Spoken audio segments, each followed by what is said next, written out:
kayak semacam KTP di kita gitu loh, Pak. Kita juga sama, Bu. Kami rencananya dicetakkan di itu saja, semacam kartu ukuran KTP itu. Dan itu di print gitu aja biasa gitu. Terus dia cuman bilang ini buktinya udah ada tanda tangan kita di sini apa segala macam gitu, ini diunjukin aja kalau udah vaksin gitu. Saya sih berharap ya minimal ada bukti bahwa anak-anak sudah divaksin gitu aja sih Pak, mungkin prepare-nya sebelum ditanya gitu. Ya, betul.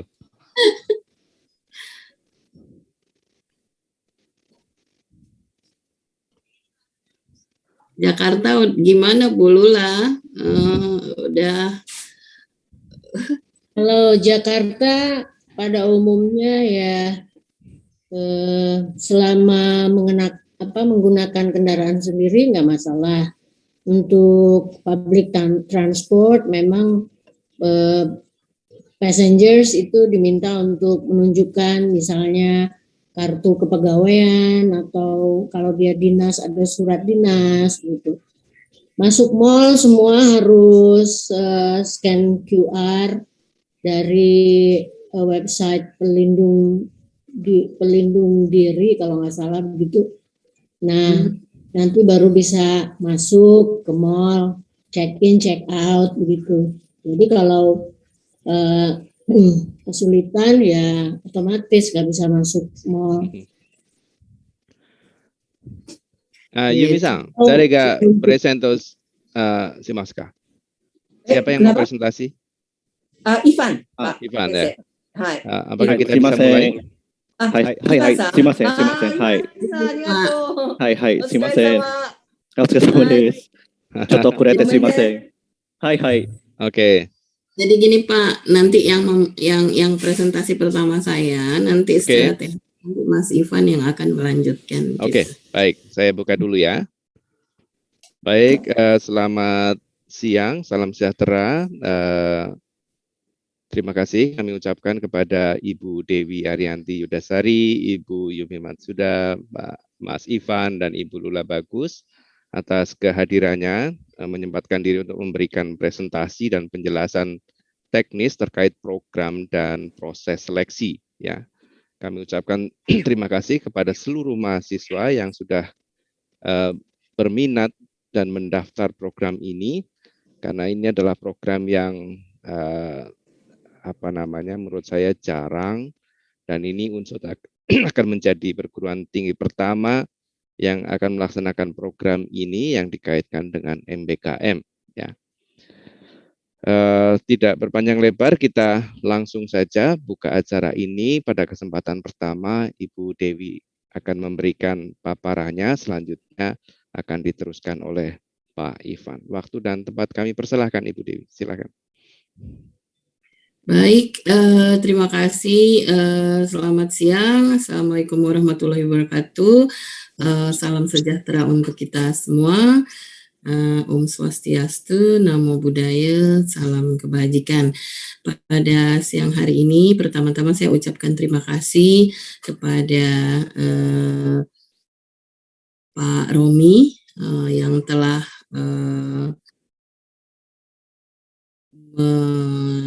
inisiasi acara pada siang hari ini. Selamat siang Ibu Yumi, selamat siang Ibu Lula, selamat siang Mas Ivan. Saya lihat ada Mbak Nana bersama kita juga di sini. Selamat siang. Dan teman-teman mahasiswa yang saya banggakan.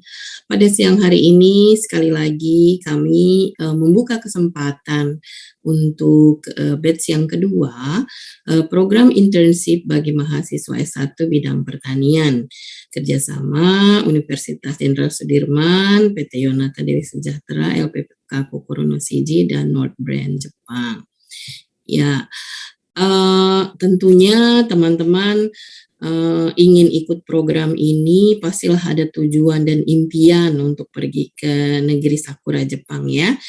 Saya pikir pasti ini, aduh aku pengen deh pergi ke Jepang gitu. Gimana caranya? Nah, salah satunya nih kita akan perkenalkan kepada teman-teman pada siang hari ini loh salah satu cara dan kesempatan yang menurut saya mudah-mudahan sih nggak susah ya, tinggal nunggu negaranya buka aja terus teman-teman bisa jalan-jalan atau bisa mencicipi negeri Jepang itu seperti apa dengan melakukan program internship. Nah biasanya di antara kita kalau ditanya tujuan ke Jepang apa sih, biasanya belajar. Nah teman-teman juga akan belajar nih di Jepang, mempraktekkan apa yang sudah teman-teman pelajari di bangku kuliah ya. Kemudian juga bekerja artinya belajar sambil melakukan praktik kerja ya, di mana teman-teman akan bersama-sama dengan para petani di Jepang melakukan pekerjaan yang termasuk di dalam kurikulum tentunya ya, ada beberapa kurikulum. Tetapi pada praktik kerja ini tentunya teman-teman akan belajar lebih jauh lagi bagaimana sih caranya petani di Jepang melakukan teknik pertanian dan sebagainya yang nantinya ke depan, di masa depan kami berharap apa yang teman-teman bisa belajari dan lakukan selama di Jepang dapat menjadikan bekal bagi teman-teman di masa depan. Dan tentunya kita juga berharap nih yang hadir di sini, Pak Romi, saya, Bu Lula, Bu Yumi, teman-teman bisa menjadi petani yang profesional nantinya di masa depan dengan melihat pola-pola yang dilakukan oleh para petani di Jepang ya, kenapa dia bisa menjadi besar dan sebagainya, bagaimana cara manajemennya, tentunya nanti teman-teman akan belajar sambil bekerja. Lalu tinggal, otomatis dengan ikut program ini, teman-teman juga akan mencicipi tinggal di Jepang, tapi juga kalau misalnya mau tinggal di Jepang, kalau belajar di Jepang, pastilah tinggal di Jepang. Kalau bekerja di Jepang, pastilah tinggal di Jepang. Dan kalau menikah dengan orang Jepang juga pastilah tinggal di Jepang ya. Tapi belum tentu juga, seperti saya juga bisa tinggal di Jepang, atau Pak Romi yang sekolah juga bisa tinggal di Jepang. Lalu yang terakhir adalah jalan-jalan ya. Nah, jalan-jalan dengan mengikuti program ini teman-teman juga bisa jalan-jalan Sabtu Minggu misalnya nggak ada lembur dan sebagainya, teman-teman bisa mengeksplor negeri sakura ini bersama teman-teman yang tinggal atau yang sama-sama pergi dalam program ini ya. Oke, pada kesempatan ini kami membuka program internship ke Jepang bagi mahasiswa S1 dan dibutuhkan luar biasa besar, 50 mahasiswa loh. Ya, jadi internship program ini ke Prefektur Nagano, Jepang selama 8 bulan. Kapan sih dilakukannya program ini? Jadi program ini sudah dibuka tanggal 19 Agustus sampai 6 September. Jadi kita mau buru-buru tutup nih. Oleh sebab itu, jika teman-teman berminat, ayo buruan untuk cepat mendaftar. Nah, tes wawancara dilakukan pada hari Senin, kemudian Selasa tanggal 3 dan tanggal 7 September. Nah, pemberangkatannya awal Maret gitu ya. Penyelenggaranya ada Politeknik Jember di sini ya. Padahal ini Jenderal Sudirman ini ya. Nah, kemudian ada persiapan 3 bulan di sini ya, sama seperti teman-teman sebelumnya, ada 2 bulan belajar online dan 1 bulan training persiapan pemberangkatan. Kompetensi yang diperoleh adalah sertifikat bahasa Jepang, kemudian sertifikat program internship ya.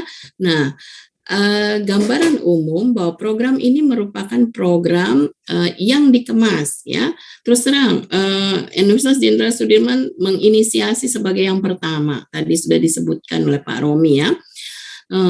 Tapi ketika Universitas Jenderal Sudirman masuk di dalam program ini gitu, wah dilirik juga sama yang lainnya.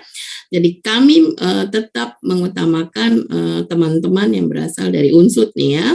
Jadi program ini program kerjasama antara industri dengan akademisi. Jadi antara perusahaan pertanian dan perikanan nantinya juga di Jepang, berbagai asosiasi dan organisasi pertanian atau petani dengan perguruan tinggi di Indonesia yang memberikan kontribusi bagi perkembangan industri kedua negara dan mengembangkan serta mewujudkan sumber daya manusia unggul yang akan berperan aktif di kedua negara di masa depan. Oleh sebab itu, nantinya teman-teman selain bekerja dan belajar di sini, jadi yang paling penting adalah belajar dan bekerja ya.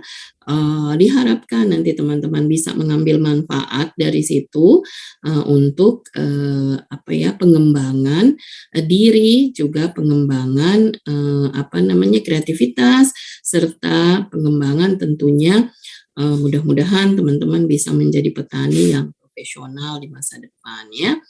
Nah, tujuan program internship ini ada pola 12 bulan yang tentunya akan ada SKS yang mengikuti ya. Kemudian ada praktik kerja langsung pada perusahaan pertanian di Jepang dan kontribusi pada industri pertanian di Indonesia dengan mempraktikkan pengetahuan dan budaya yang dipelajari di Jepang ya.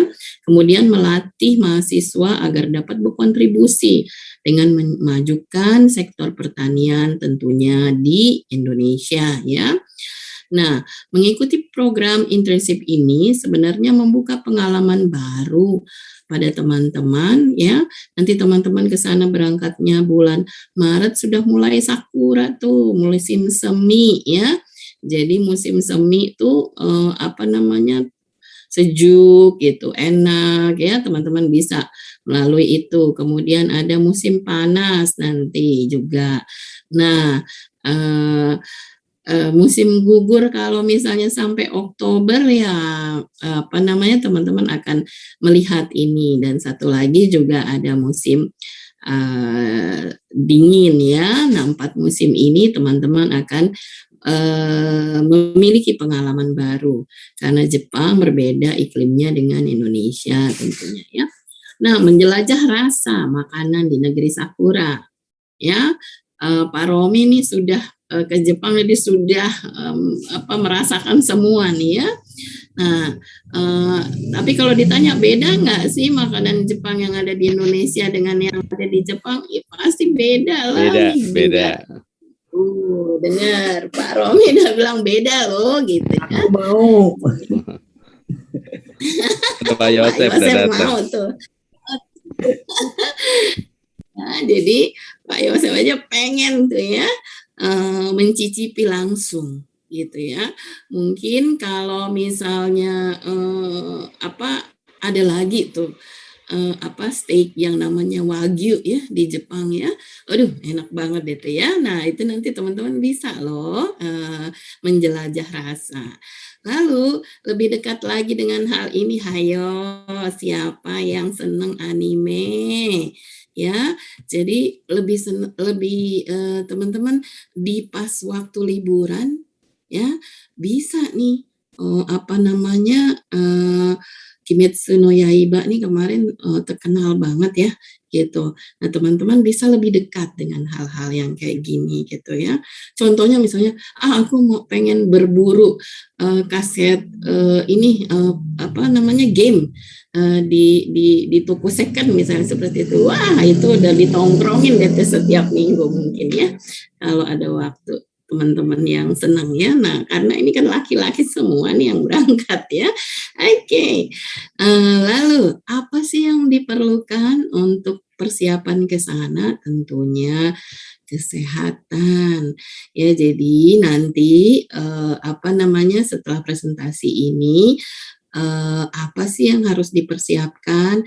Ya, jadi pertama teman-teman akan mengisi formulir kurikulum vitae, kemudian menyertakan pas foto, dan di dalam kurikulum vitae itu nanti ditanya di situ tentang kesehatan.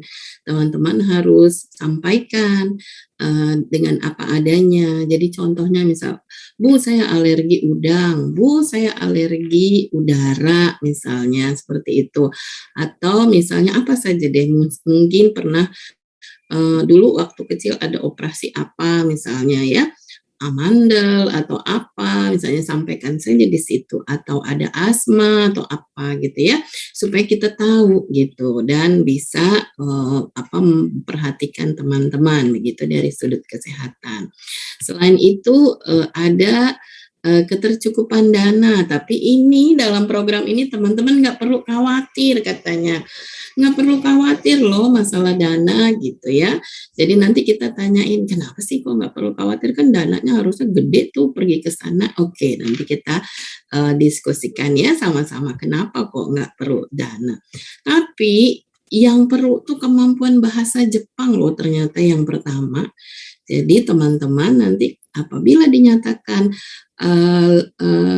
lulus ya, jadi berkasnya lolos, kemudian interviewnya lulus, misalnya seperti itu, teman-teman mulai belajar bahasa Jepang. Artinya ketika teman-teman mulai belajar bahasa Jepang, teman-teman sudah dipersiapkan untuk diberangkatkan ya. Kemudian tentunya ini nih yang paling penting juga, sikap dan karakter ya. Jadi teman-teman harus punya positive thinking.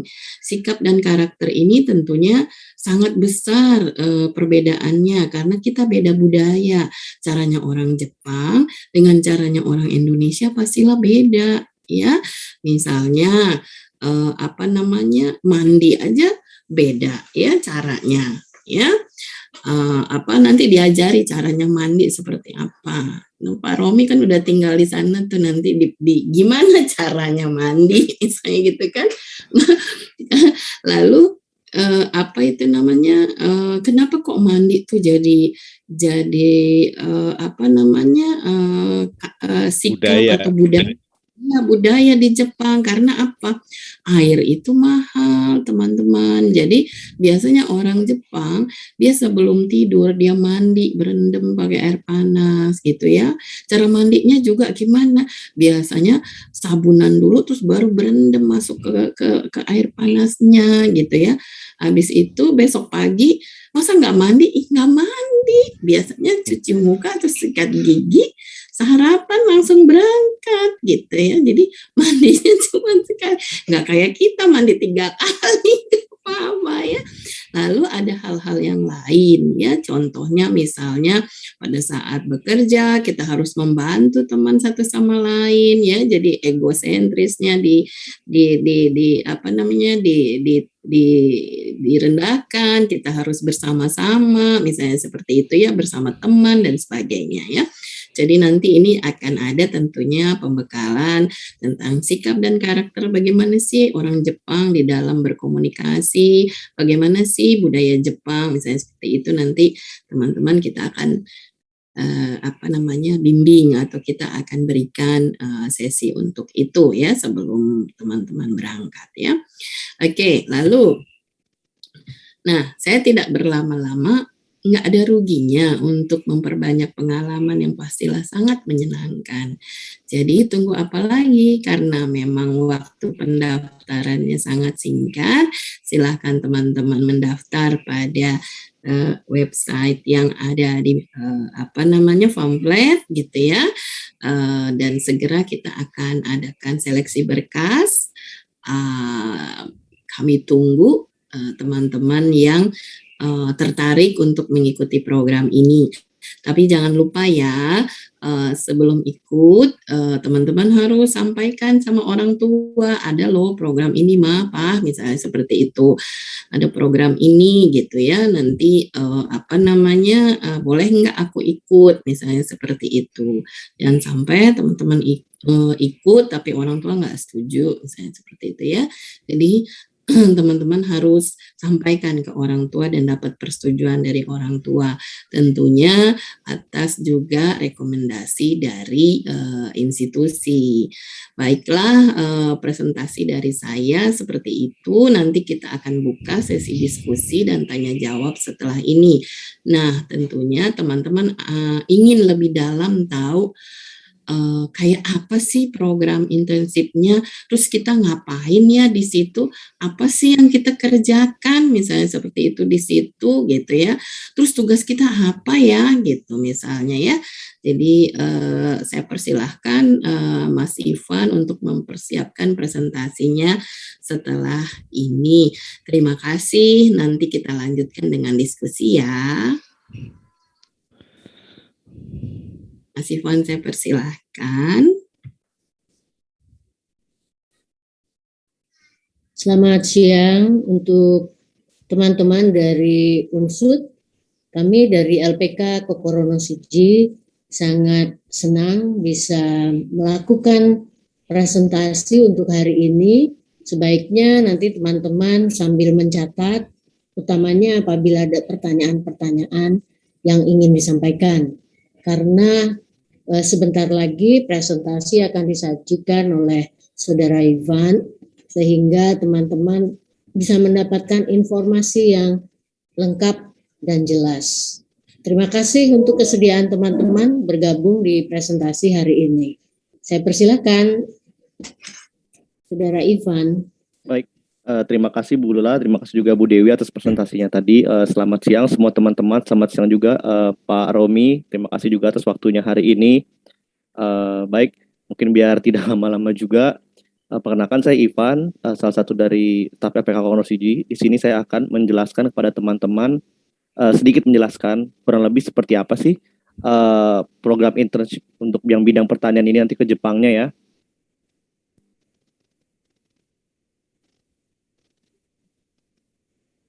Oke, baik, tunggu sebentar.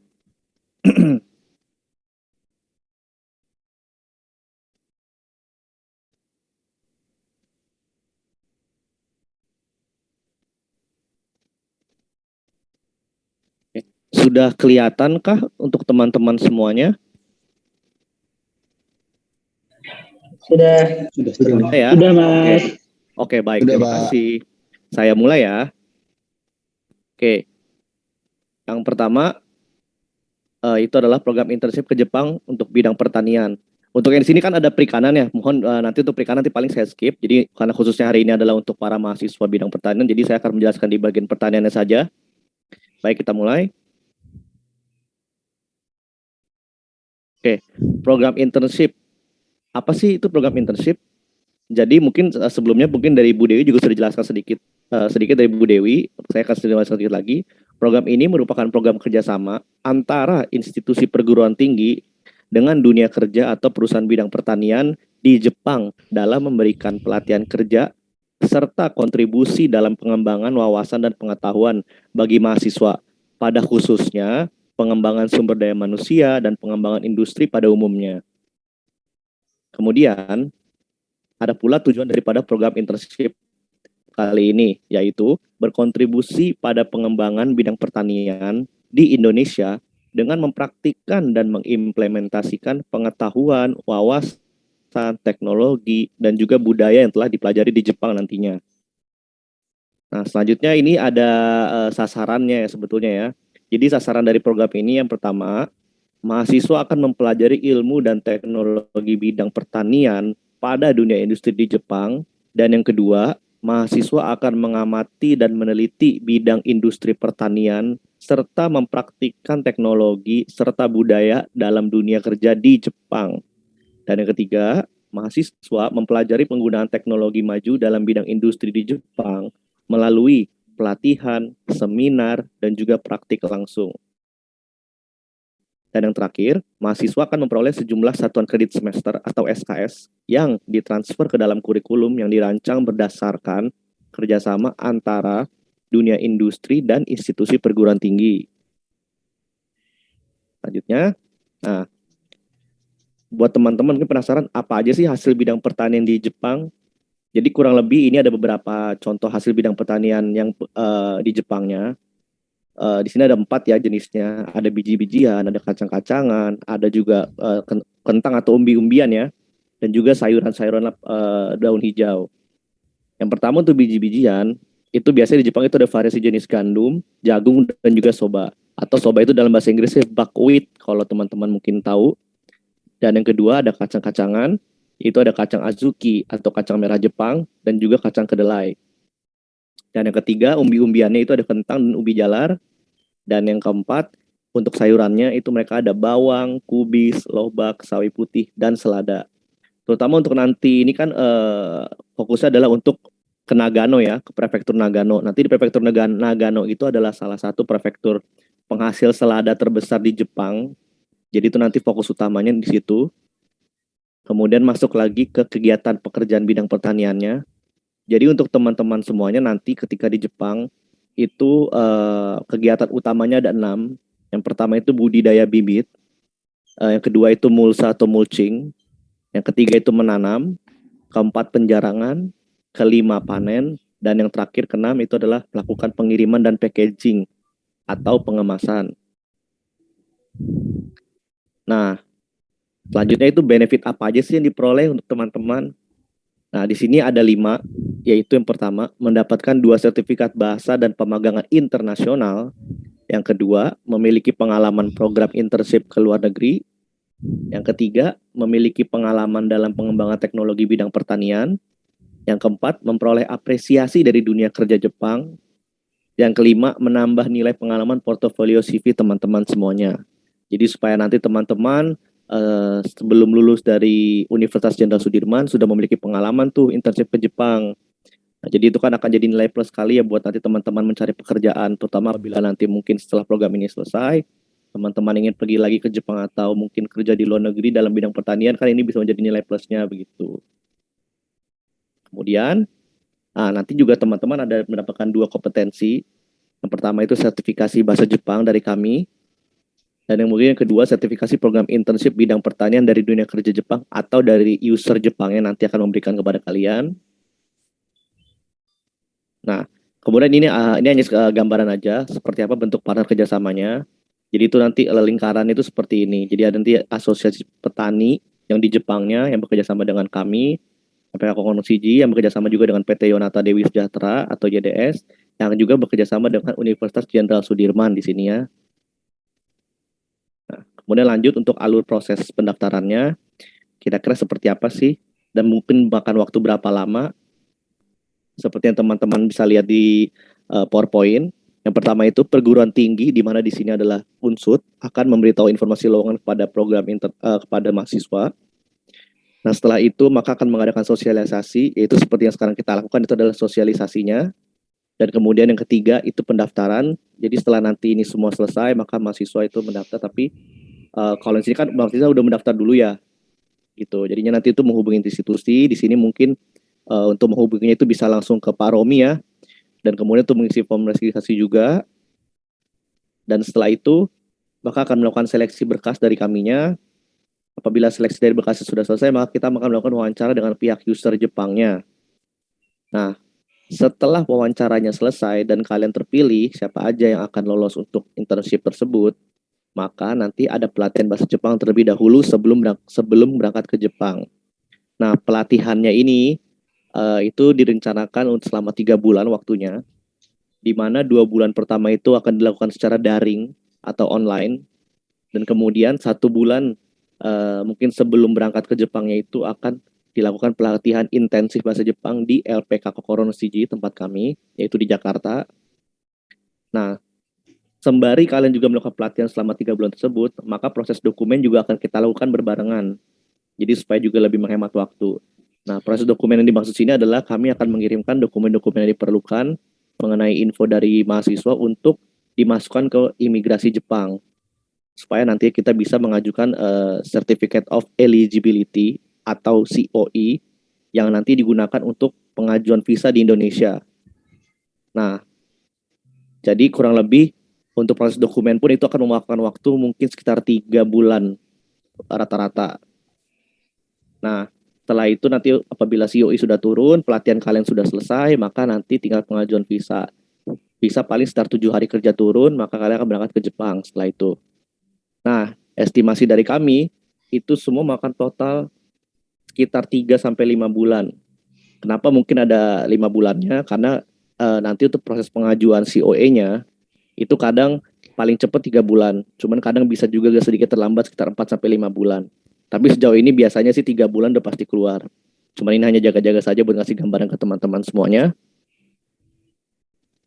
Kemudian selanjutnya, bentuk apresiasi program internship ke Jepang bidang pertanian. Nah, jadi yang dimaksud dengan bentuk apresiasi di sini itu adalah nanti teman-teman itu bukan hanya tidak melakukan kegiatan saja, tapi nanti setiap bulannya akan mendapatkan uang saku bahasanya ya.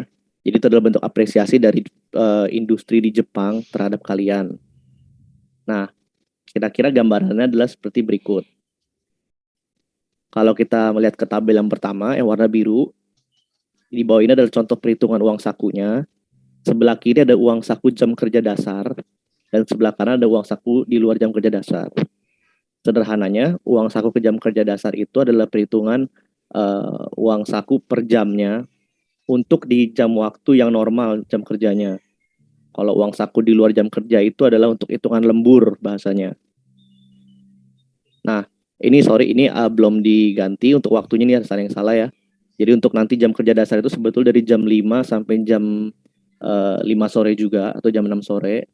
Dan untuk yang lemburnya itu sebetulnya dari jam 5 atau jam 6 sore sampai dengan jam 5 pagi.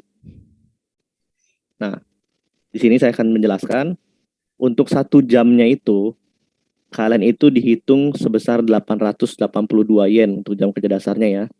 Atau kalau kita rupiahkan, di sini kita memakai kursnya 130 rupiah per 1 yen. Karena emang rata-rata 1 yen itu kalau dirupiahkan selalu diambang 130 rupiah.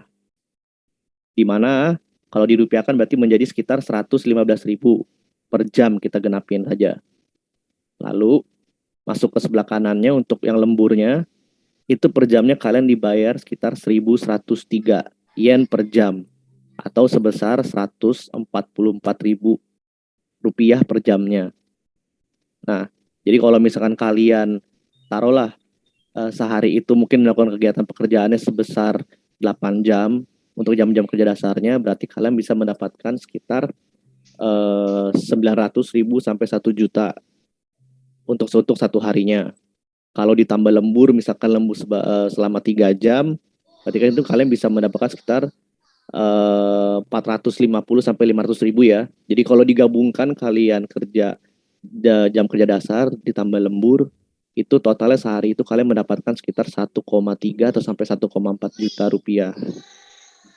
Nah, kemudian masuk untuk contoh jam kerja A-nya, itu seperti tadi saya bilang, jadi kalau misalkan kalian masuk jam kerja normal ya, itu mulai dari jam 8 pagi dan mungkin selesai di sekitar jam 5 atau sampai jam 6. Kemudian jika kalian ada lembur, maka lemburnya biasanya sekitar 3 jam atau 2 jam. Itu dari misalkan sini sampai dari jam 6 sampai dengan jam 8 atau jam 9 ya. Gitu. Nah, kalau yang di bawah ini juga tidak jauh beda, ini sama aja. Ini hanya contoh jam kerja yang berbeda ya. Dimana kalau yang jam kerja yang A, lemburnya itu dihitung setelah selesai pekerjaan. Tapi kalau jam kerja B, ada lembur yang dihitung sebelum mulai jam kerja dasarnya. Seperti itu. Baik. Kemudian lanjut. Nah, selanjutnya ada gambaran uang saku bulanannya.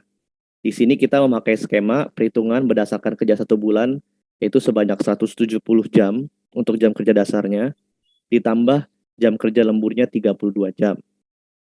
Sebelum kita nengok ke bagian tabel kiri, kita lihat dulu tabel yang sebelah kanan. Di yang paling atas, uang saku dasar. Jadi untuk hitungan 170 jam, kalian itu mendapatkan sekitar 149.940 yen atau 150.000 yen. Kalau dirupiahkan itu sebesar 19.500.000 rupiah.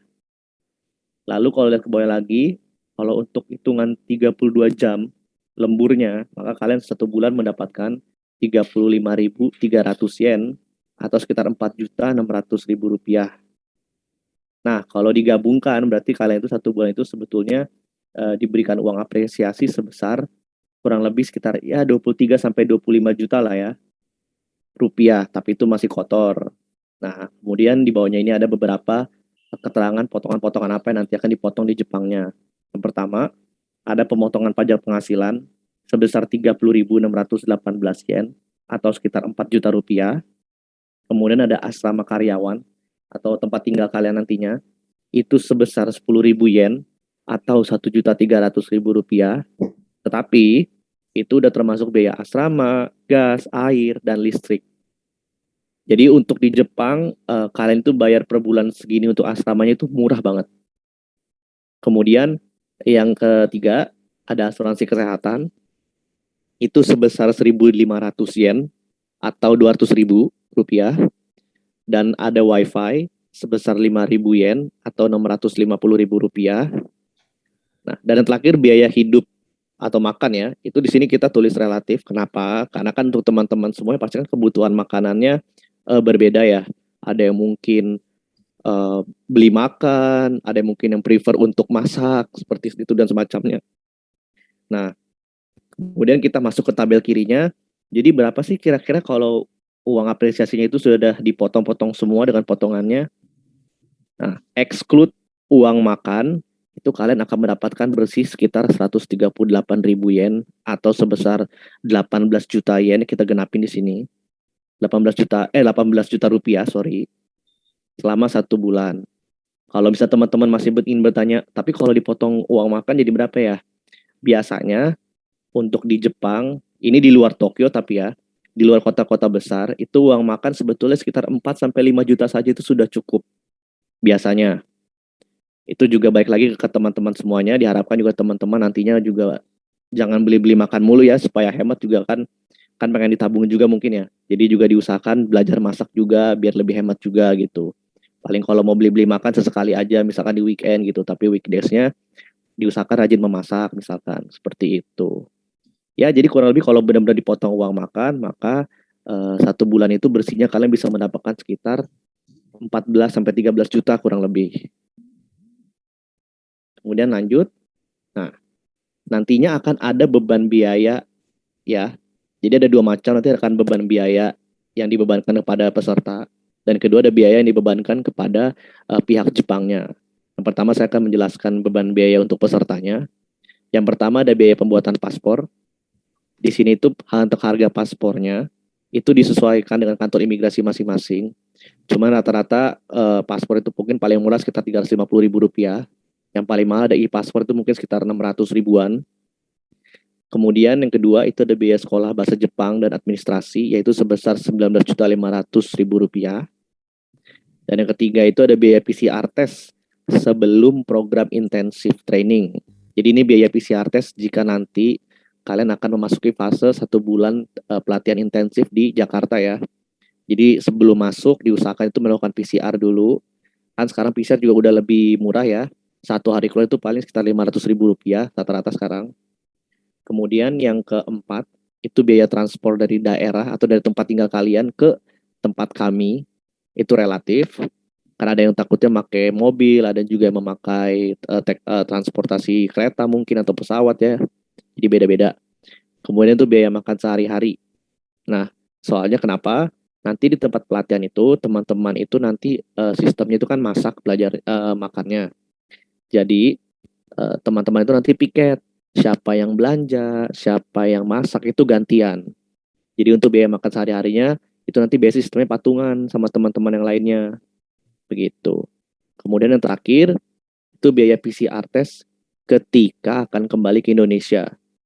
Jadi seandainya nanti setelah program intensifnya selesai dan ternyata ke Indonesia itu masih membutuhkan PCR test, maka nanti teman-teman akan membayar sendiri biaya PCR tersebut. Jadi ini biaya PCR test ketika di Jepang ya, waktu akan kembali ke Indonesia. Kemudian selanjutnya adalah biaya yang dibebankan kepada pihak Jepangnya. Yang pertama, itu ada biaya pembuatan visa. Yang kedua, biaya tiket pesawat. Yang ketiga, travel insurance atau asuransi penerbangan. Dan yang keempat, biaya PCR test ketika akan berangkat ke Jepang. Jadi kalau nanti ke Jepangnya itu biaya PCR testnya akan ditanggung oleh pihak Jepangnya, bukan oleh teman-teman mahasiswa. Dan kemudian yang kelima, biaya transportasi di Jepang. Yang dimaksud adalah ketika kalian nanti sampai di Jepang, di bandara Jepangnya, itu nanti biaya transportasi dari bandara ke lokasi perusahaan kalian, itu nanti ditanggung oleh pihak Jepangnya juga. Dan yang terakhir itu ada peralatan. Peralatan yang dimaksud sini adalah peralatan supporting life ya, atau peralatan untuk kehidupan sehari-hari kalian, seperti rice cooker, kulkas, mesin cuci, itu nanti sudah disediakan di asramanya. Jadi tidak perlu khawatir. Jadi kalian tidak perlu beli pisau lagi, beli piring, atau misalkan beli rice cooker, itu udah disediakan. Jadi tinggal hanya pakai saja dan dijaga barangnya. Kemudian lanjut lagi, dana talangan. Nah, buat teman-teman semua jangan khawatir. Jika memiliki kendala perihal biaya, maka kami dapat memberikan bantuan solusi berupa dana talangan, sehingga peserta dapat melunasinya dengan cara mengangsur di Jepang. Begitu. Jadi untuk tadi juga ada biaya nominal yang mungkin tidak kecil ya, seperti biaya pelatihan bahasa Jepangnya itu nanti. Nah itu jangan khawatir, itu nanti kita ada program dana talangan. Nah selanjutnya, kegiatan pekerjaan bidang pertanian. Nah, di sini ada contoh jadwal pekerjaan bidang pertaniannya.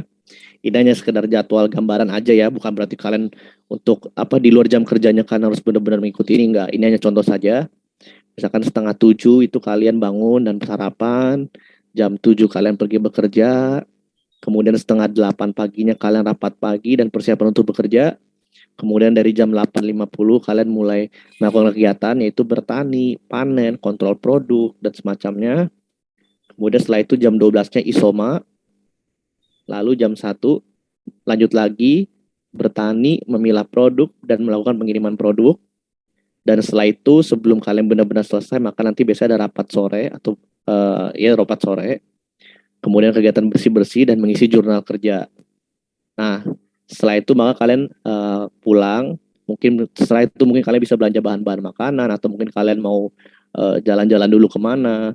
Kemudian jam 7-nya itu kalian mungkin balik dan melakukan makan malam. Setelah makan malam selesai, maka mungkin sekitar jam 9:30, jam 10 kalian mandi dan lalu tidur. Nah. Kemudian selanjutnya, ini ada beberapa foto kegiatan teman-teman yang sudah melakukan kegiatan internship ya.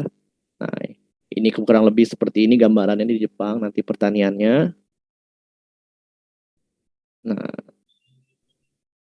Nah ini juga foto kegiatan pengiriman atau packagingnya ya.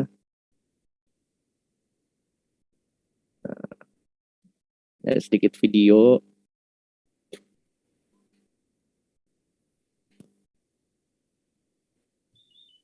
Ini sedang melakukan ini ya, quality check untuk produknya labu di sini.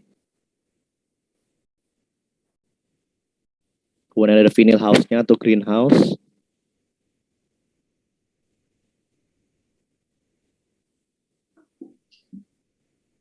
Nah, ini untuk alat pengemasannya ya. Jadi tinggal didorong saja boxnya, otomatis tertutup atau tersegel.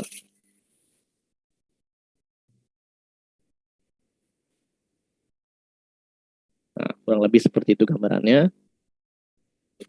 Nah, oke, ini kita skip. Kalau ini untuk perikanan. Nah, kegiatan lainnya. Nah, untuk teman-teman nanti juga di Jepangnya itu mungkin setelah programnya sebelum selesai, itu nanti akan ada kegiatan seminar untuk menjelaskan apa sih yang udah dilakukan kegiatan untuk diberikan paparannya kepada mungkin pihak Jepangnya nantinya ya. Kemudian ada kegiatan konsultasi, jadi nanti jika kalian teman-teman ada mungkin masalah atau ada kelupaan atau ada yang ingin diceritakan, nanti itu bisa juga dilakukan kegiatan konsultasi dengan kami atau dengan pihak Jepangnya nantinya ya. Nah, kemudian juga nanti adakan kegiatan rekreasi di Jepangnya. Jadi teman-teman juga mungkin akan ikut partisipasi dalam festival kebudayaan setempatnya, mungkin sebagai pesertanya. Nah, itu juga biasanya makan-makan. Nah, ini mungkin nanti di musim dingin juga kalian bisa merasakan salju juga ya. Nah, kemudian lanjut contoh fasilitas asramanya. Nah, kira-kira untuk teman-teman supaya ada gambaran seperti ini loh, nanti tempat tinggalnya. Nah, kalau bisa lihat di sini, itu kan ada lemari ya. Nah, kira-kira itu dalam lemarinya itu nanti berisikan kasur-kasur lipat yang disebut futon. Nanti yang tempat tidur kalian. Nanti itu biasanya kalian mau tidur itu digelar, sudah selesai tidur maka nanti dirapikan, dimasukkan lagi ke dalam lemari tersebut. Mungkin kalau teman-teman pernah nonton Doraemon, mungkin bisa ngebayangin seperti apa gitu tempat tidurnya ya. Nah, ini untuk situasi di dapurnya. Dan juga kalau di gambar kiri itu ada heater ya atau pemanas. Takutnya nanti kalau musim dingin kan ini sangat dibutuhkan sekali ya supaya kalian tetap hangat. Nah, kemudian untuk toiletnya dan juga untuk kamar mandinya ya. Biasanya nanti kalau di Jepang itu rata-rata pasti ada bak mandi. Jadi mungkin kalau teman-teman nanti capek pulang kegiatan terus ingin langsung berendam itu bisa. Itu rasanya langsung badan segar habis berendam pokoknya. Nah, kemudian nanti kalau misalkan untuk kontak personnya untuk pihak Unsut itu nanti ada Pak Romi ya. Jadi bisa dihubungi ke Pak Romi juga kalau misalnya ada yang ingin bertanya-bertanya juga. Baik. Ya, sekian presentasi dari saya. Terima kasih untuk teman-teman semuanya. Saya kembalikan lagi kepada Pak Romi. Silahkan, Baik, Pak. terima kasih banyak Ya, sama-sama Pak Romi ya. Pak Ivan, Bu Dewi atas presentasinya. Sekarang kita buka sesi diskusi. Silahkan raise hand atau buka mic secara langsung. Mohon maaf Pak Romi, ya. Mungkin saya pamit izin dulu Pak, masih ada yang perlu dikerjakan. Oke, silakan. Terima kasih banyak Pak Ivan. Terima kasih Pak Romi ya, terima kasih juga teman-teman semuanya. Saya izin pamit dulu ya, pamit juga kepada pihak Bu Dewi, Pak Yosef juga, Bu Lula, Yubisan, saya pamit dulu. Terima kasih Ivan. Ya, arigato Ivan. Shimasen. Ivan, arigato. Latasya mau tanya atau Muhammad Fahmi, silahkan.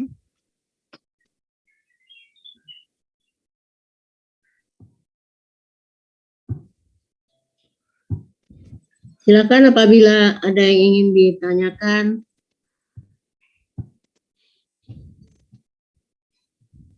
Ya, silakan ada yang resen. Naufal Alimi, silakan. Iya, izin bertanya Pak.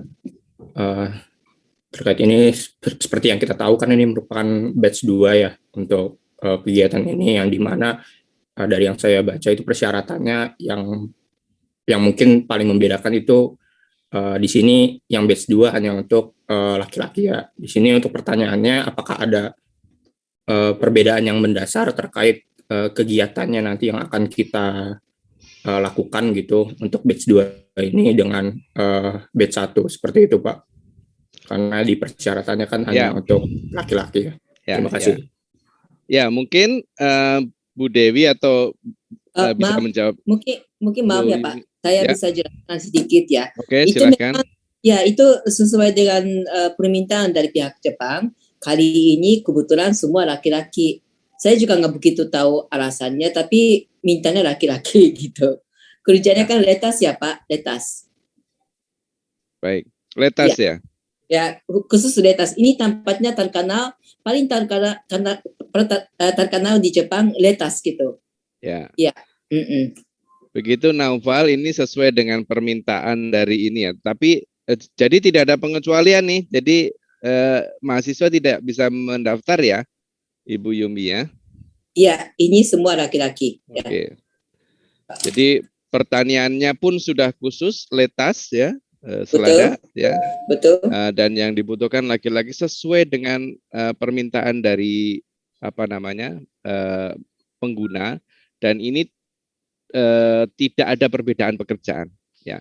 Kalau ini sudah spesifik ke satu tanaman ya, tetapi secara umum tidak ada perbedaan. Betul, hanya permintaannya kebetulan laki-laki aja. Mungkin barangkali masalah akomodasi atau gimana gitu ya.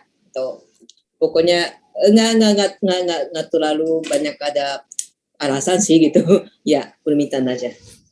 Begitu Naufal ya. Oke, ya baik Pak, terima kasih. Oke, yang lain silahkan. Oh ya, ada pertanyaan secara tertulis ya.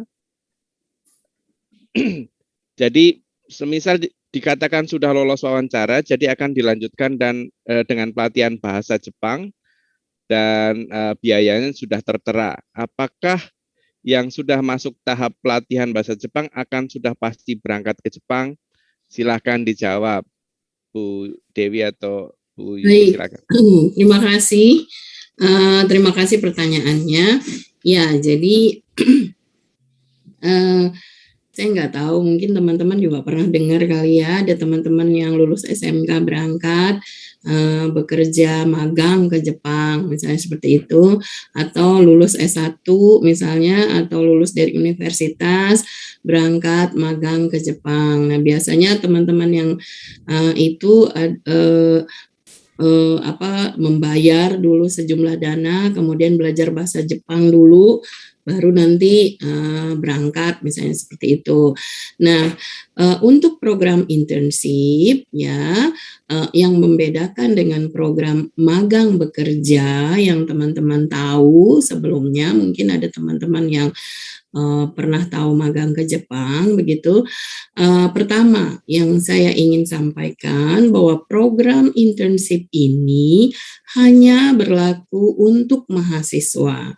Jadi kalau teman-teman bukan mahasiswa atau statusnya bukan mahasiswa, maka teman-teman tidak bisa mendaftar dalam program internship ini. Ya, lalu program internship ini paling cepat itu 6 bulan dan paling lama itu setahun, 1 semester atau 2 semester. Sementara program yang magang bekerja itu 3 tahun sampai 5 tahun ya. Lalu program internship yang teman-teman ikuti ini itu harus mendapatkan persetujuan dari orang tua dan harus mendapatkan persetujuan dari institusi. Jadi program ini ketika teman-teman tertarik untuk mendaftar, lalu mengikuti seleksi berkas dan mengikuti wawancara atau interview dan dinyatakan lulus ya, maka teman-teman mulai belajar bahasa Jepang. Artinya ketika teman-teman mulai belajar bahasa Jepang, teman-teman memang sudah dipersiapkan untuk berangkat. Ya, jadi yang pasti yang sudah belajar bahasa Jepang pasti berangkat ke Jepang. Ya, jadi itu ya. Jadi ini izin bertanya Pak, jadi semisal dikatakan sudah lolos wawancara, jadi akan ada pelatihan bahasa Jepang benar dan harganya sudah tertera juga ya. Apakah yang sudah masuk tahap pelatihan bahasa Jepang sudah pasti berangkat? Jawabannya iya. Ya. Begitu ya Raihan ya, sudah pasti berangkat. Pemberangkatannya baik yang batch pertama memang tergantung terbukanya imigrasi Jepang. Jadi kalau yang tahap pertama bisa berangkat karena kalian pemberangkatan bulan Maret 2022, maka saya yakin sudah relatif aman pada saat itu. Tapi sudah dipaketkan nanti pada saat berangkat ya, pada saat dinyatakan mengikuti program ini, pada saat KRS semester genap mendatang itu sudah dipaketkan dengan MBKM, jadi pasti berangkat. Begitu. Selanjutnya ada pertanyaan dari Rian Fajar yang resen, silahkan Rian. Ya, terima kasih atas waktunya Pak. Selamat siang Bapak Ibu. Sebelumnya perkenalkan nama saya Rian Dika Fajar dari jurusan Teknik Pertanian. Mungkin sedikit bertanya terkait tadi kan dijelaskan untuk tahapannya itu setelah mengisi form itu ada seleksi berkas lalu wawancara. Kira-kira untuk kriteria agar mungkin lolos ke tahap selanjutnya itu ada atau tidak kriteria tertentu seperti itu Pak? Mungkin terima kasih. Baik, mungkin bisa langsung dijawab Bu Dewi.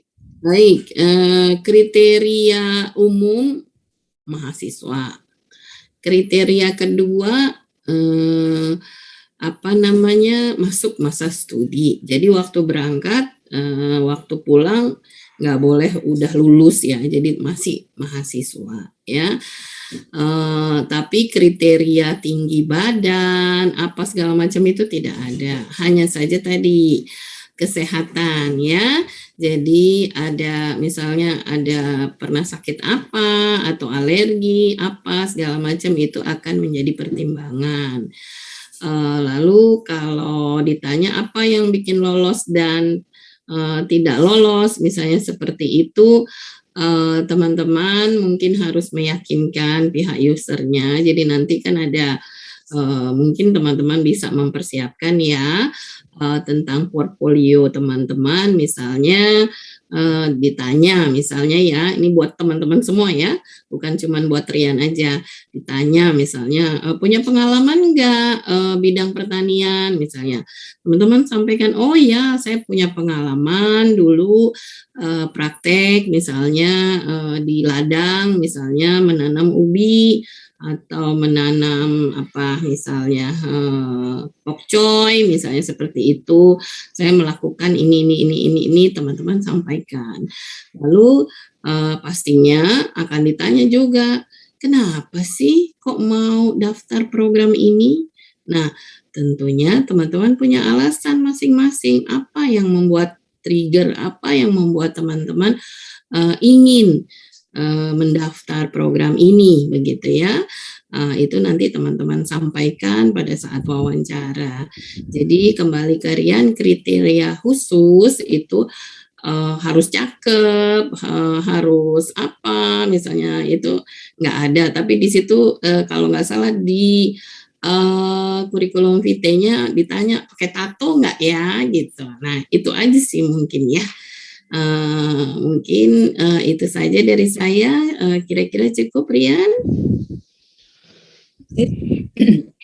Saya barangkali mungkin tambahannya yang semangat.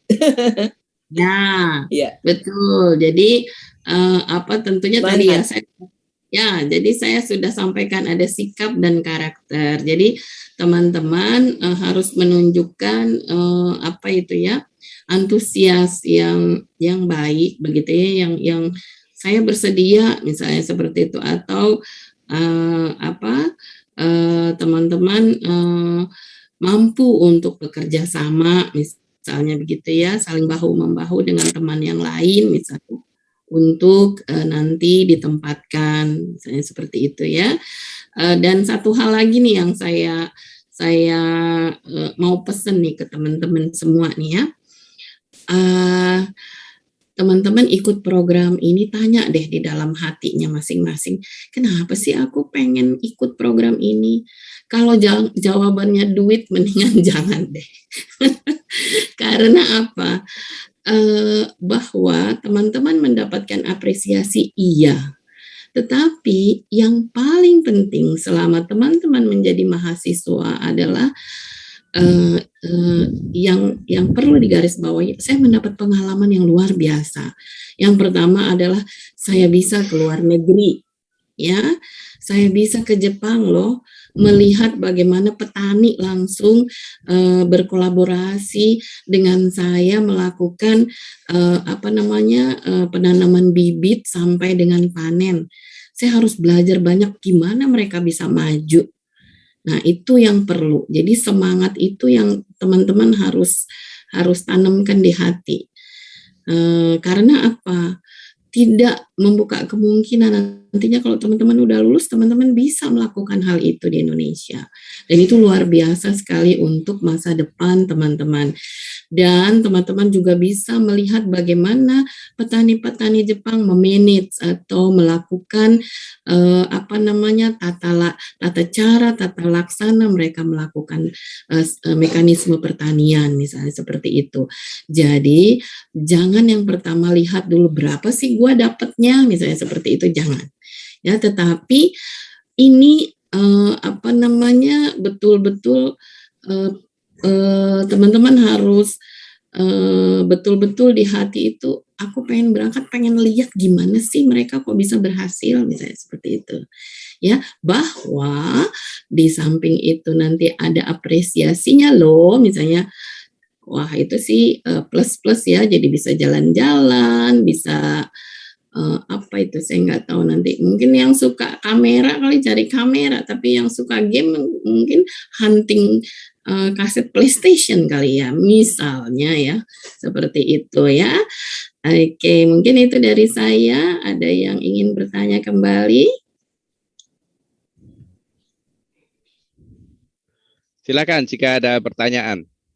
Jadi nanti pada saat wawancara tunjukkan bahwa kalian orang yang positif ya, banyak senyum, semangat, eager. Kalau tunjukkan bahwa kalian memahami sesuatu, punya kompetensi, dan itu adalah sesuatu yang sangat positif untuk bisa ditunjukkan. Karena yang mewawancara nanti pengguna langsung, pengguna yang akan difasilitasi oleh pada saat wawancara oleh Bu Yumi dan Bu Dewi.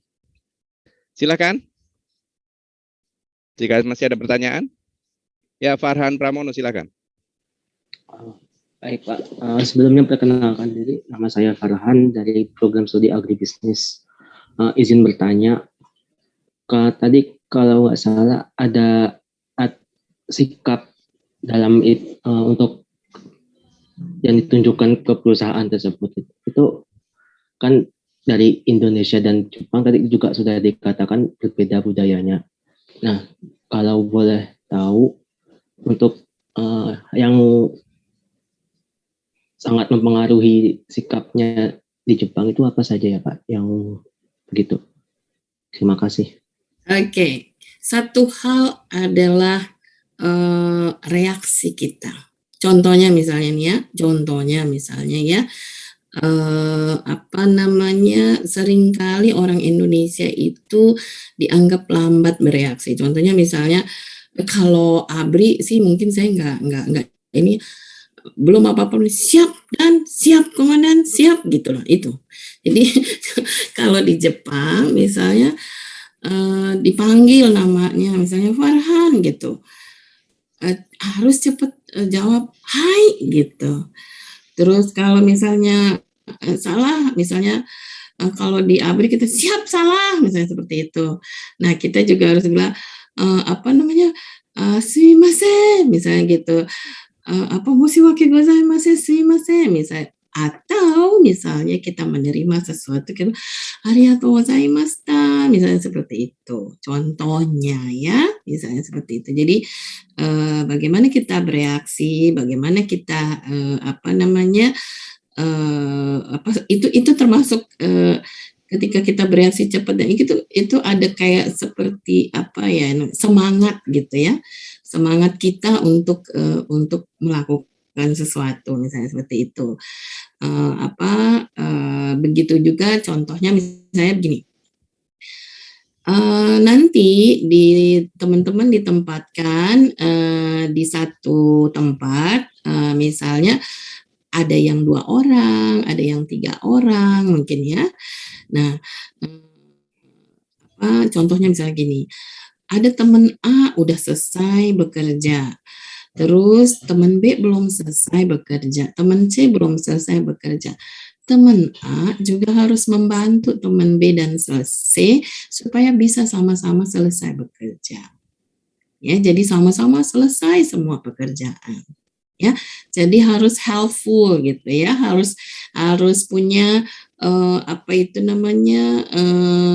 rasa untuk dia belum selesai, kalau dia belum selesai kita nggak bisa pulang cepat nih gitu, jadi ayo deh saya bantu misalnya seperti itu. Nah atau misalnya teman-teman tanya boleh nggak saya membantu dia misalnya seperti itu teman-teman bisa nanti sampaikan, atau teman-teman bisa biasanya itu kan ada tuh contohnya misalnya kita harus selesai pekerjaan dari jam sekian sampai jam sekian misalnya gitu. Nah misalnya ada yang belum selesai, ada yang sudah selesai misalnya. Nah yang sudah selesai ini bagaimana berusaha untuk membantu. Terus yang kedua adalah contohnya gini nih, yang saya pernah punya pengalaman nih ya. Misalnya waktu bekerja kan pakai cangkul atau pakai skop atau pakai alat apa aja misalnya seperti itu. Biasanya kita dikasih itu alat-alat itu. Nanti ambilnya di sini ya, misalnya seperti itu. Tapi teman-teman juga jangan lupa pulangin alat-alat itu ke sana gitu. Jadi biasanya kita seringkali, saya nggak tahu ya, mudah-mudahan teman-teman nggak begitu gitu ya. Jadi tinggalin alatnya di kebun misalnya seperti itu, atau tinggalin alatnya di ladang atau di pertanian misalnya, udah pulang aja gitu. Nah nggak gitu, tapi begitu kita pakai alat kembaliin ke tempatnya lagi misalnya seperti itu. Contohnya pakai sepatu bootnya dikembaliin ke tempatnya misalnya seperti itu, cuci tangan dan sebagainya, itu dilakukan dengan pastinya nanti diajarin caranya gitu ya. Nah, itu akan merubah sikap kita, akan merubah yang tadinya kita nggak gitu, kita jadi harus mengikuti pola kerja yang ada di Jepang. Mungkin itu dari saya. Ada yang ingin bertanya kembali? Mungkin Dewi Sensei, sehubungan dengan kebiasaan di Jepang, setahu saya di Jepang itu semua serba bersih. Jadi ketika mengambil alat bersih digunakan harus dikembalikan dalam keadaan bersih sesuai di tempatnya. Begitu ya Dewi Sensei? Ya betul, ya betul. Ini juga saya juga punya pengalaman juga nih. Sebaliknya orang Jepang, saya pernah punya pengalaman di Cikarang ya, orang Jepang stres ya. Waktu bekerja di sebuah pabrik otomotif di Cikarang, ya, dia bingung, kok obengnya banyak yang hilang. Padahal sudah dikasih tahu harus taruh di situ, misalnya seperti itu. Kok banyak yang nggak dikembaliin? Kemana ya, kata dia gitu. Itu kalau ditanya kemana nih gitu, obengnya, oh ada di situ, bukannya hilang padahal, tapi dia nggak kembaliin misalnya seperti itu. Dia bukan ambil, bukan dicuri, bukan, tapi dia nggak balikin gitu. Itu seringkali terjadi. Nanti jadi teman-teman jangan lupa ya gitu, kembalikan sepatu botnya, peralatannya, semua kembali ke tempatnya. Itu bagian dari pola kerja. Dan satu lagi yang tadi, misalnya kalau dipanggil misalnya siapa, Farhan misalnya gitu, hai gitu. Terus misalnya ditegur karena kesalahan, ya siap gitu, sumimasen gitu. Misalnya seperti itu, gomenasai misalnya seperti itu. Baliknya kalau menerima sesuatu, arigatou gozaimasu gitu misalnya. Ya. Ya, itu sikap-sikap tersebut nanti akan dipelajari di pengenalan budaya persiapan 1 bulan intensif itu ya, Bu Dewi ya. Betul, jadi teman-teman nggak perlu khawatir ya. Baik, ada pertanyaan lagi, silahkan. Silakan Muhammad Fahmi Firdaus. Ya, terima kasih Pak. Sebelumnya nama saya Muhammad Firdaus dari Teknik Pertanian. Saya ingin bertanya Pak Bu, kan di surat lampiran seleksi wawancara sudah ada nama tempatnya ya. Apakah nanti sewaktu-waktu bisa berubah apa tidak ya? Terima kasih. Tidak.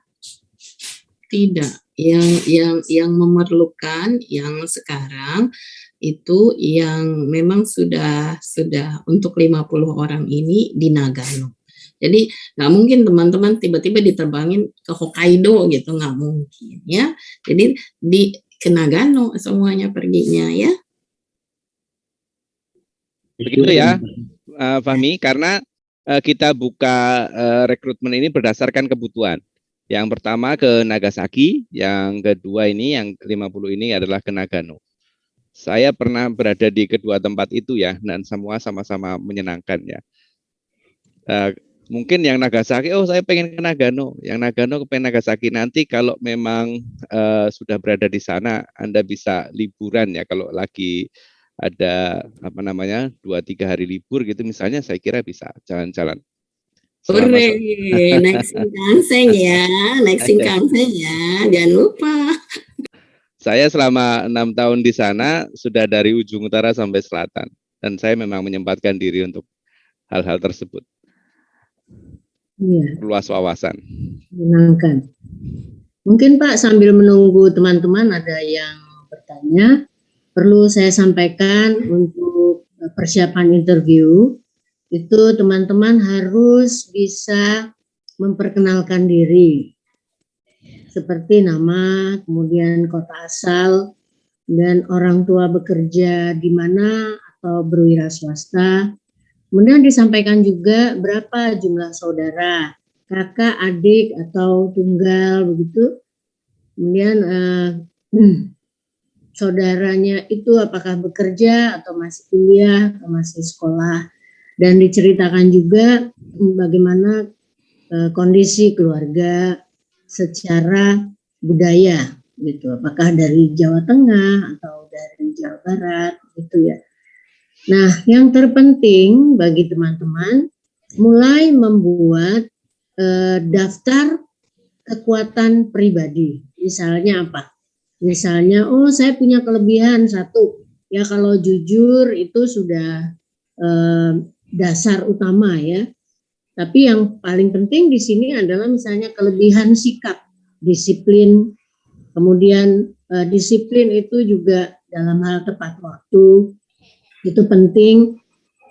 Kemudian karakter ya, karakter yang misalnya apakah memiliki empati yang besar kepada teman yang tadi disampaikan oleh Dewi Sensei, atau bisa juga apakah saling memiliki rasa saling membantu gitu. Kemudian keterampilan disampaikan juga, apakah bisa memasak atau bermain musik ya, olahraga bisa di bidang apa, misalnya badminton atau voli atau basket disampaikan. Karena teman-teman masih aktif di kampus, tentunya teman-teman ada yang senang berorganisasi ya, itu juga akan sangat membantu. Kenapa? Karena berorganisasi itu belajar untuk memanage waktu, memanage teman-teman untuk mencapai tujuan, dan juga aktivitas sosial di kalangan masyarakat, apakah di kampus ataupun juga di lingkungan sekitar kampus. Dan terlebih setelah Anda atau teman-teman itu lulus dari Fakultas Pertanian, apapun jurusannya, memiliki cita-cita apa? Apakah ke Jepang ini menjadi sebuah kesempatan yang besar untuk belajar teknologi di Jepang dan diterapkan nantinya di Indonesia ya, supaya teman-teman selesai sekolah pertanian tidak lari ke bank sehingga tidak dipraktekkan ilmu pertaniannya gitu. Apalagi yang memang lebih senang bercocok tanam. Saya kira hal-hal itu teman-teman bisa dicatat ya. Nanti pelatihan dulu di rumah ketika mau interview sudah memiliki catatan. Tidak perlu ada rasa grogi apabila sudah dipersiapkan. Demikian mungkin itu yang bisa saya sampaikan. Selain mungkin nanti kebutuhan administrasi apa yang ingin ditanyakan bisa ditanyakan sekarang. Terima kasih, silakan. Baik, terima kasih banyak Bu Lula atas tambahannya. Satu pertanyaan lagi terakhir, silakan jika ada.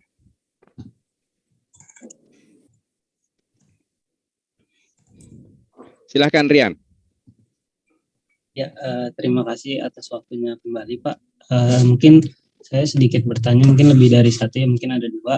Yang pertama, tadi dijelaskan juga untuk berkasnya itu ada pengumpulan kurikulum vitae ya. Nah, untuk template dari CV-nya itu apakah ada template khusus dari LPK Kokorono Shiji atau bebas dari kita? Lalu yang kedua, karena kebetulan LPK Kokorono Shiji ini tidak jauh ya dari rumah saya, apakah nanti kalau semisal menggunakan transportnya itu motor saja dan tinggal di sana, apakah boleh atau gimana? Mungkin terima kasih Pak. Baik. Ternyata tetangga ini. Iya, tetangga nih ternyata. Oke, baik Mas Rian. Nanti apabila teman-teman mahasiswa mendaftar ya, sebelum pada hari ini juga kami akan segera mengirimkan format CV yang harus dilengkapi. Jadi di dalam CV itu ada pas foto tentunya, kemudian nanti teman-teman akan mengisi CV-nya, lalu teman-teman harus mendownload atau mengunduh KRS ya, mungkin dari SIAK atau dari ininya bisa, itu dikirimkan ke kami. Nah, setelah teman-teman sudah mempersiapkan untuk mendaftar ya dan dinyatakan lulus berkas misalnya seperti itu ya, dan lolos interview misalnya seperti itu, yang paling cepat banget yang dibutuhkan itu adalah paspor. Ya, jadi silahkan teman-teman bagaimana memanage ya waktunya untuk bisa mengajukan pembuatan paspor. Tadi sudah disampaikan Pak Romi bahwa institusi akan memfasilitasi begitu dengan memberikan surat rekomendasi. Yang kedua, Mas Rian, nanti kalau misalnya karena tetangga, misalnya boleh nggak pergi pakai motor? Boleh, tetapi waktu 1 bulan nampaknya harus karantina gitu ya di sana begitu. Ya motornya berarti nginep juga di sana mungkin ya gitu. Jadi nggak apa-apa pergi pakai motor, tetapi bukan berarti pulang pergi ya, tapi mengikuti kegiatan karantina bersama teman-teman di LPK Kokorono Siji. Mungkin begitu dari saya. Ya. Ada yang lain silahkan. Ya, mungkin buat Mas Rian, kebetulan dekat ya di BSD mungkin tinggalnya ya. Mengapa bisa naik motor dari rumah ke LPK kami? Boleh saja, tetapi karena ini karantina harus mengalami bersama-sama dengan teman, utamanya adalah melatih bahasa percakapan sehari-hari. Mungkin nanti akan ada tugas-tugas ya, homework begitu yang harus dikerjakan untuk menghemat waktu. Demikian. Terima kasih. Ya, saya kira itu ya, Rian ya. Jadi datang ke sana itu karantina itu ada manfaatnya, yaitu membangun kebersamaan, bagaimana nanti berbagi peran dalam persiapan kehidupan sehari-hari di Jepang. Saya kira itu karena kita sudah di ujung waktu, sudah hampir 1,5 jam. Mungkin ada closing remark dari Bu Dewi, Bu Yumi, dan mungkin Pak Yosef bisa menambahkan. Silakan dari Bu Dewi dulu. Baik, teman-teman, sekali lagi kami membuka peluang ini untuk membuka wawasan, membuka horizon ya, wawasan, horizon dan pengalaman tentunya teman-teman di luar negeri semasa mahasiswa. Kalau saya semasa mahasiswa, justru semasa mahasiswa itu saya berusaha bagaimana caranya supaya saya bisa pergi ke luar negeri waktu mahasiswa dengan mempergunakan status mahasiswa saya. Karena paling enak loh pergi ke luar negeri pakai status mahasiswa itu. Mungkin saya atau Pak Romi sudah mengalami itu. Ya. Jadi privilege. Ya. Betul, jadi kita itu mendapatkan perlakuan yang berbeda karena kita students gitu ya, jadi karena kita mahasiswa gitu. Jadi pergunakanlah kesempatan ini karena kesempatan ini tidak datang 2 kali untuk teman-teman. Mudah-mudahan dengan teman-teman mendapat persetujuan dari orang tua dan didukung oleh institusi, kami sangat mendorong ya teman-teman untuk memiliki pengalaman yang luar biasa di bidang pertanian. Mungkin itu dari saya. Saya persilahkan Bu Yumi atau Bu Lula sebelum Pak Yosef menutup. Saya persilahkan. Yumi-san, you want to talk? Ya, terima kasih semuanya minasan, teman-teman hadir hari ini. ya mudah-mudahan mulai besok ini ya si wawancaranya biar lancar ya. Yang penting memperkenalkan diri sendiri yang apa ya, yang singkat tapi yang jelas gitu ya. Itu aja sih gitu. Dan banyak mungkin senyum dan mungkin semangatnya dikasih lihat gitu ya. Itu aja. Terima kasih. Semoga sukses. Terima kasih Bu Dewi. Bu Dewi, Bu Yumi, Bu Lula mau nambahkan? Ya, boleh. Terima kasih. Sekali lagi kepada teman-teman yang mempersiapkan diri untuk ke Jepang, satu semangat. Kedua, tunjukkan keceriaan Anda ketika wawancara sehingga user di Jepang juga merasa senang berjumpa dengan Anda meskipun dalam online interview. Terima kasih Pak, silakan. Baik, terima kasih. Kesempatan terakhir saya berikan ke Pak Yosep nih. Mungkin teman-teman banyak yang belum kenal Pak Yosep ini yang mengorganisasi semua ini dan yang juga membantu kita memilih Unsud menjadi pilot project untuk kegiatan ini, Pak Yosep dari Dikti ya. Jadi kalian tidak perlu khawatir, program ini tidak akan berjalan dengan semestinya. Silakan Pak Yosep. Makasih Pak Romi. Saya mau menggunakan bahasa Banyumas atau bahasa Indonesia nih ya, karena saya tidak bisa bahasa Jepang. Bahasa Indonesia Pak. Pak Yosep orang Banyumas itu. Anak-anakku yang jelas selamat, Anda sudah berani mengambil sikap untuk mengikuti wawancara. Itu saya katakan selamat karena apa? Modal ini modal yang sangat besar. Keberanian untuk mengikuti wawancara, keluar dari zona di mana kita ada. Kita biasa nyaman bersama orang tua, kita dalam waktu dekat akan belajar mandiri. Kami betul tadi sebenarnya mengawal ini tujuannya apa? Kami ingin meyakinkan bahwa adik-adik itu mendapat pengetahuan pertama, yang kedua mendapat keterampilan, yang ketiga mendapat budaya yang berbeda. Pak, susah enggak di sana? Ya disebut senang tadi sudah disampaikan. Susahnya kalau yang biasanya enggak biasa bangun pagi, ya susah. Kalau biasa bangun pagi enggak ada masalah. Yang biasa bekerja enggak ada masalah. Yang tidak pernah bekerja menjadi masalah. Tapi ini kan sebuah proses pemagangan, internship. Jadi saya pikir clear banget. Plus pemerintah kita itu membangun, atau Kementerian Pendidikan dan Kebudayaan membangun namanya Merdeka Belajar, Kuliah Merdeka. Teman-teman itu dilihat oleh seluruh negeri, seluruh stakeholder. Kami dari kementerian juga pasti akan melihat. Di sana ada atase, nanti Unsud juga, terus